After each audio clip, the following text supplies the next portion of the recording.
I'd like to welcome you to our program, Meet the Newcomer. This is a program in which we meet newcomers to Greenville, people who moved to our community within the last 3 to 5 years. Our guest today is Louise Rothschild. She is a relative newcomer to Greenville, having moved here about 3 years ago from the Chicago area. So Mary, we want to welcome you to our program today. Thank you. And tell us where you were born and raised. Well, I was actually born in Evanston, Illinois, which is the first northern suburb of Chicago, along the lakefront. And we have a long history.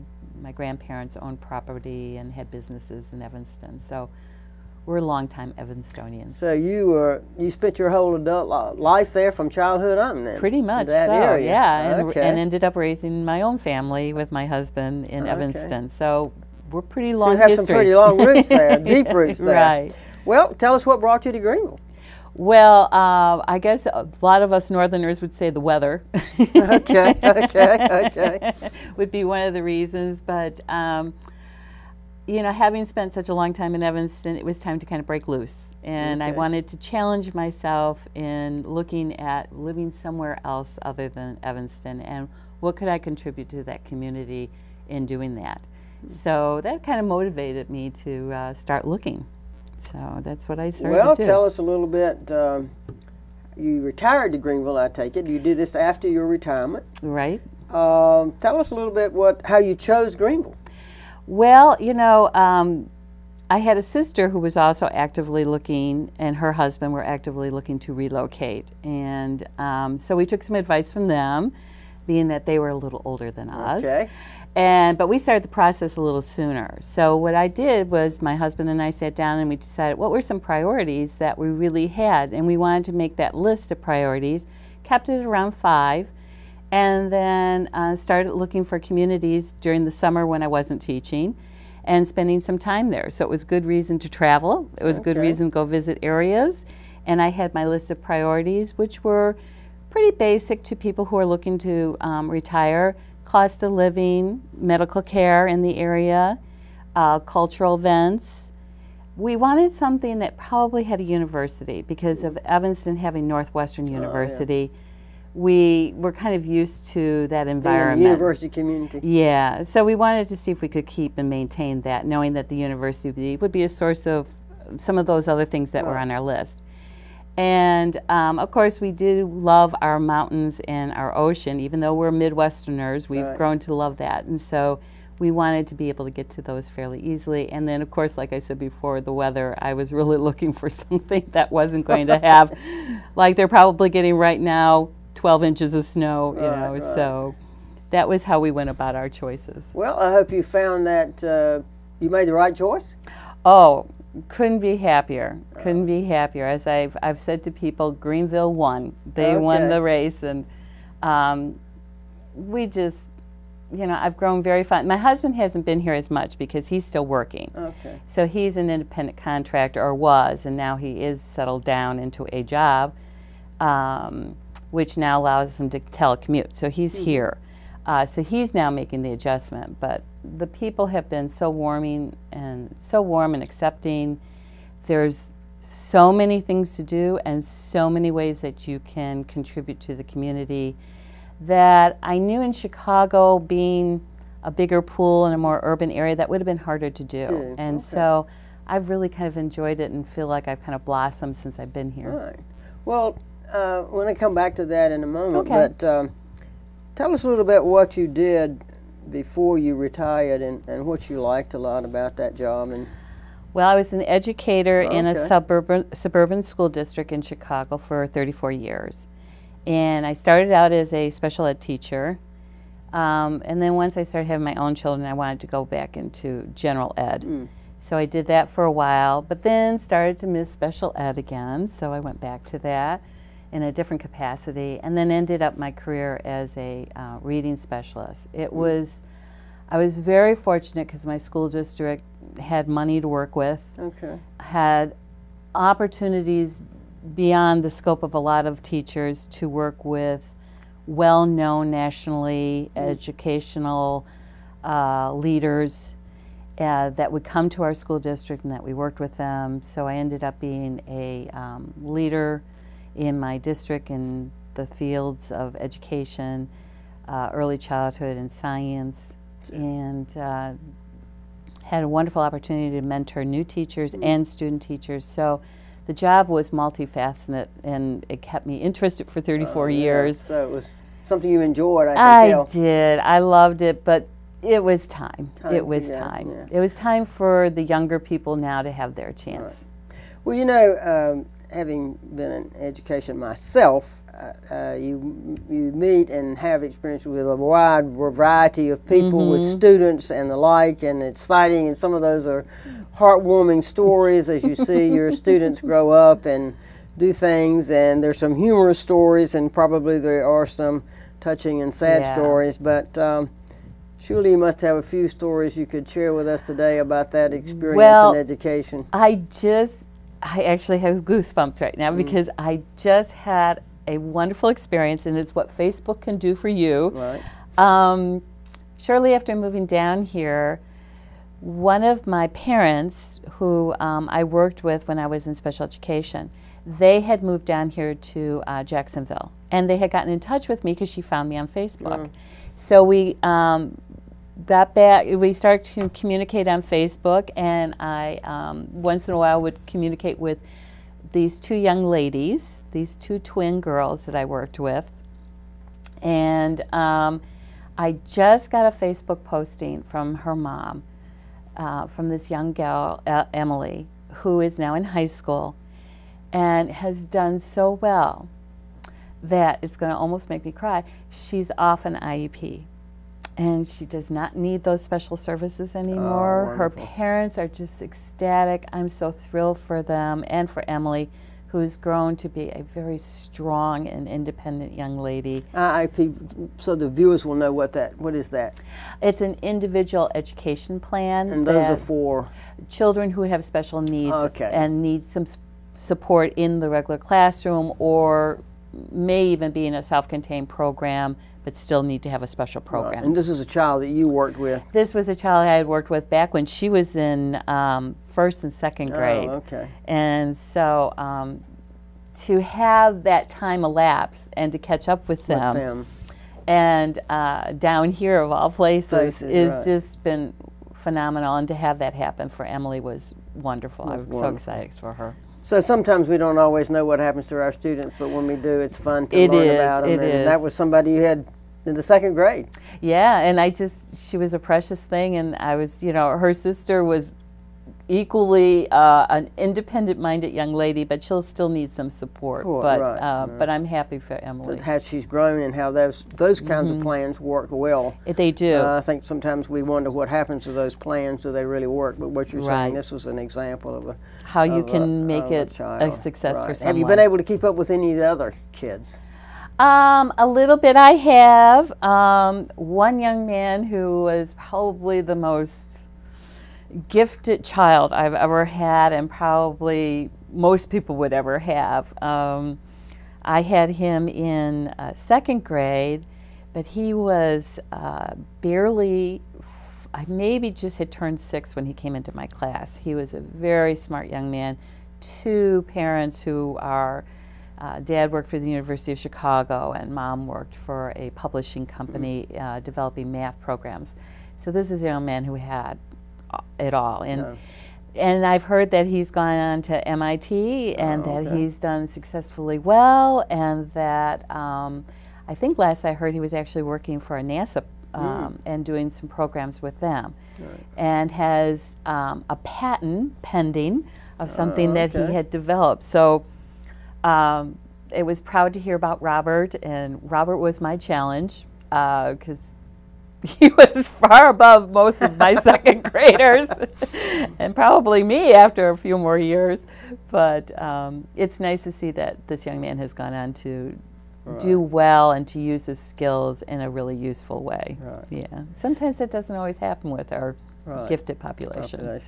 Well, it sounds like you enjoyed what you did. I'd be curious to know how you got interested in education. Well, truth be known, and I've said this to other people, I'm actually dyslexic. Had a horrible time in a time when schools didn't adjust for needs of students. and was fortunate enough to be in the Chicago area where we probably produced some of the first reading specialists that came out of the universities back in the 60s. And due to one of those women, I finally learned how to read. And it was one of those wonderful moments in your life when you can read. And so I can remember the day, what I wore, what it smelled like, everything about that day when I learned how to read. And I said, I want to give back that same feeling to as many children as I could. And so I would say probably by the end of that year I decided that that's what you wanted to do. That's what I was going to do, and everything I did focused on getting me to that place. Oh. Yeah, So your own experience and how people helped you to say, hey, this is something I really want to do. Exactly. That's great. Yeah, exactly. You're watching Meet the Newcomers to our community. Our guest today is Mary Louise Rothschild, who moved here about 3 years ago, 2.5, 3 years ago, from the Chicago area. And I know since moving to Greenville, you just haven't been sitting in a rocking chair. Tell us some things that you've done to get involved in our community, and actually you've continued, even though you're retired, you continued your interest in using your professional career and how you could impact the community. Right. Well, at first I kind of started out with Give to the Troops, which now has changed its name, but I did that, joined the Newcomers Club for women who come into the area new.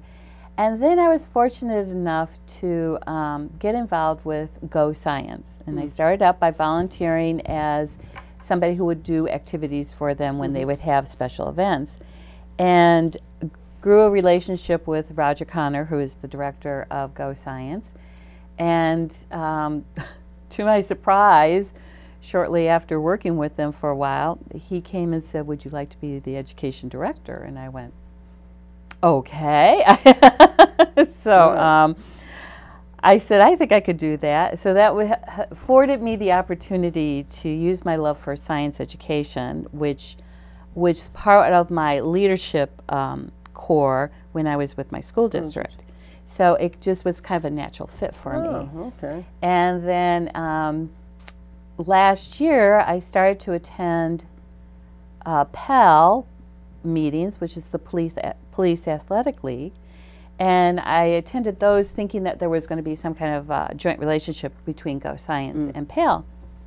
And lo and behold, I got to those meetings and they said, would you like to join our board? And because they were in the middle of really trying to revamp their board and start kind of anew with what they were doing with their board. And I said, yes, I would be interested, because I thought it was, again, a natural fit with my background. My master's is in early childhood development, and I felt that that was a good fit for me. So that's how I really kind of got started in those organizations. How did you learn about, interesting, you came here as a newcomer just 2 or 3 years ago, and you've become obviously involved. How did you learn about those particular organizations that you've gotten interested in? Well, I'm going to tell you truthfully, you know, the Daily Reflector became my paper. I mean, it was, you know, they do a very good job of listing a lot of the community activities. And so, and I don't know if they do it anymore, but at the time when I first was here, just before you got into the summer, they would list all the different organizations that needed volunteers. And so I used that as well. And I actually cut it out and saved it and started thinking, what are some things that I could do? And that's really how I got involved in these things. So you just made a contact with the organizations and said, I've been Exactly. And, you know, I would tell anybody who's new, don't hesitate, because they really can use your assistance and your knowledge and your skills. And so I would say go for it. Just call them and contact them, and they're usually more than willing to say, why don't you come in? Well, the Police Athletic League, do they, because you know, you just noted that you are an educator, so I'm assuming you're not much into athletics, but Police Athletic League does something more than athletics. They do. It really is a program, a youth prevention crime program. And what they're trying to do is promote positive relationships between adults and more importantly, between law enforcement. And so the different police officers in our Greenville Police Department become involved in these activities. Some of them will do the athletics and will help with the coaching and of the different teams. We have a football team, we have a baseball team. I think we even started a cheerleading group for the girls. So it's not just males, it's males and females. Yes, it's boys and girls, right? Okay. And so that's a positive way to get the children involved. But they also have an after-school program where some of the officers will stop by and visit with the children, have positive interactions. At that after-school program, they get to do their homework. Then they have a variety of activities that they get to do. Some of them are on the site, and some of them get bussed off the site to go and do things. And then they also have a summer program, camp, for the students as well. So, and when the children are off from school during winter break and the Easter holiday, they also have a mini camp for them. So it is a program that is definitely dedicated to helping to keep the children in a safe environment, learn self-confidence, learn to gain respect for themselves and for others, to build values and to build their interpersonal relationships with other people, and to see the law enforcement in a positive way interacting with them. As their friend. As their friend, having them there to do the fun activities. And of course, we can't forget the PAL dances, which are on, I think, once a month on a Friday. Oh, yeah. Have you been to any of those? I've been to some of those. I have. They are an experience all by themselves. Yeah, I've been to some of those too. And I bless all those people who help from the police department on down with giving those dances, because that's more than I think I have the patience for. But but the police officers are there working with them and setting that up and making sure that that all happens in various places. I know they've had them sometimes in the South Greenville. And of course, I want to give a shout out to Megan Butler, who is the coordinator of the PAL program.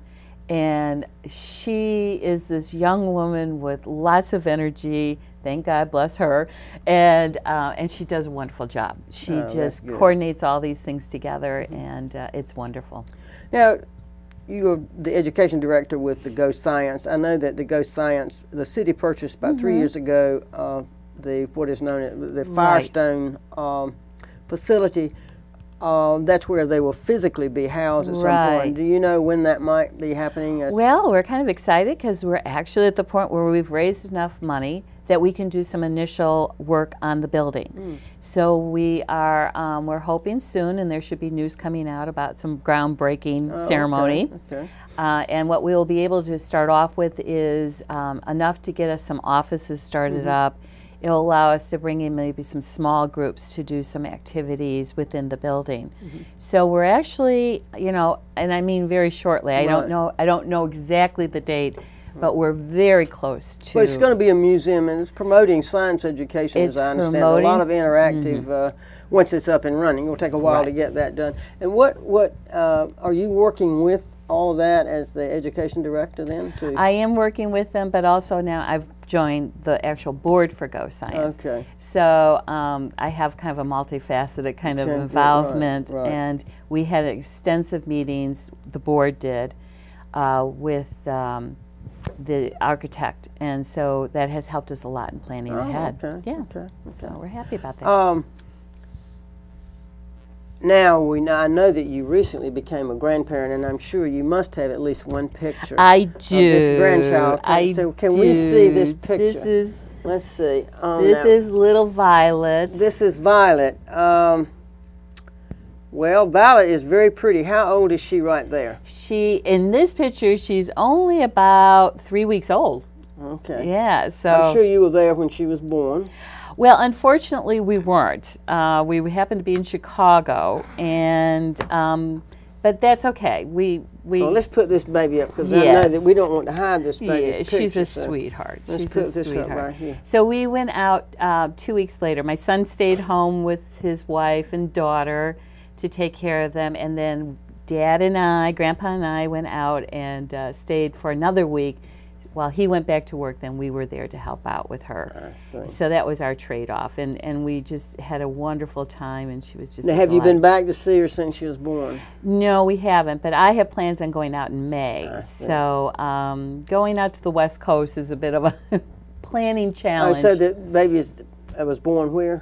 She was born in San Clemente, which is next to Camp Pendleton. Oh, okay. And so they're enjoying the beauty of being right on the ocean and having wonderful weather in the Southern California area. Right. So, but this is the first grandchild? This is the first grandchild, so we're very happy. So if they're going to have you to babysit, they'll have to plan a little in advance so you can have a little time to get there. A little bit, but they know that I'll come no matter what. They know that they have a babysitter on the East Coast that they can call anytime. Definitely. All right. That's wonderful. What are some other things that you've done, other people that you've got? You talked about the Newcomers Club. Talk a little bit about that. Is that something that you joined when you came?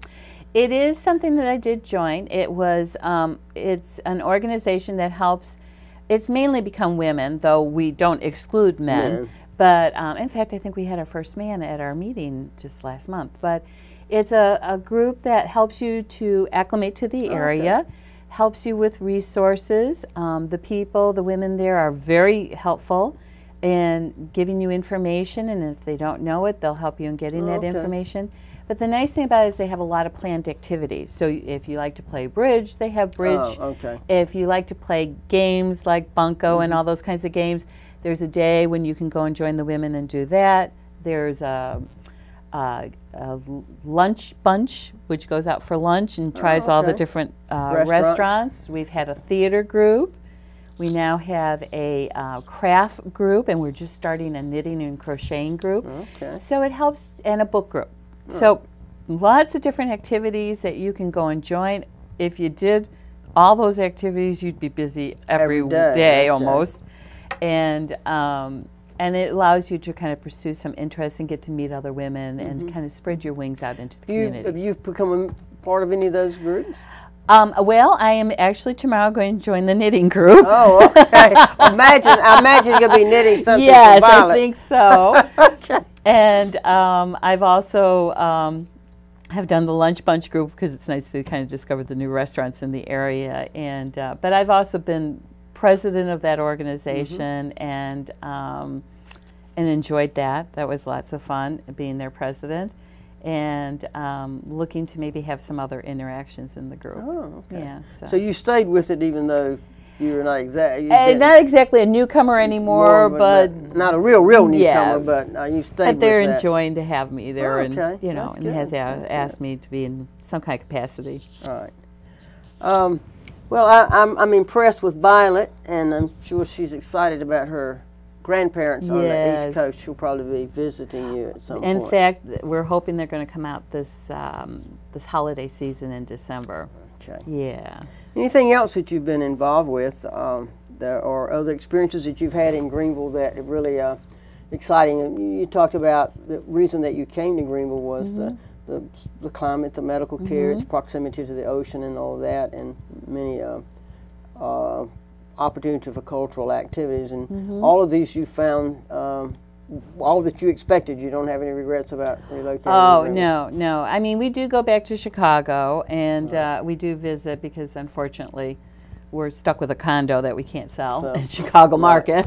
But so we go back occasionally. But whenever I go back to Chicago, though my ties are very deep there, I have to say when I either fly back or drive back, there is this longing to get to the border of North Carolina. And when I drive, there's a famous place, there's a great rest stop that's just over the border off of, I think it's 76, I-76. And I always have to stop there and just kind of throw myself on the ground and say, I'm back in North Carolina and I'm enjoying every moment. So it sounds like you've really seen North Carolina as your home, and you certainly have gotten involved in the community through, you're still remaining with the Newcomers Club, but your work with the Go Science on the board. With the Go Science and the PAL, which right now they were nice enough to make me their president, so I've been very active in trying to really kind of revamp the whole board with a fabulous group of people that are volunteering as well on that board, and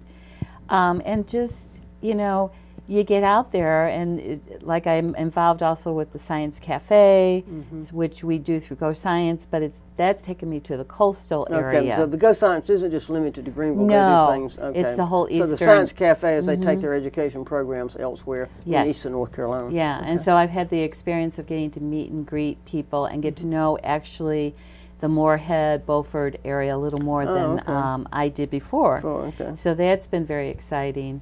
And also now being involved in the Interfaith Alliance of Eastern Carolina, which helps to bring together people of faiths and learning about each other's faith and culture that comes with that has been exciting, and I've met some people that I thought, wow, I don't know if I would have had that experience in Chicago. Right. It's truly something that's unique to us. Interfaith, I know the Interfaith Alliance has for now 11 years had the community interfaith Thanksgiving service, which I think has been well served, where people of all faiths come together as a national holiday and give thanks, and we've been doing that for 10 years now, 11 years I think. Greenville. So it is an exciting, and I think you're right, you've probably met people whose paths you would not have crossed otherwise. So, so it's been very exciting that way. Exciting and enriching, I'm sure.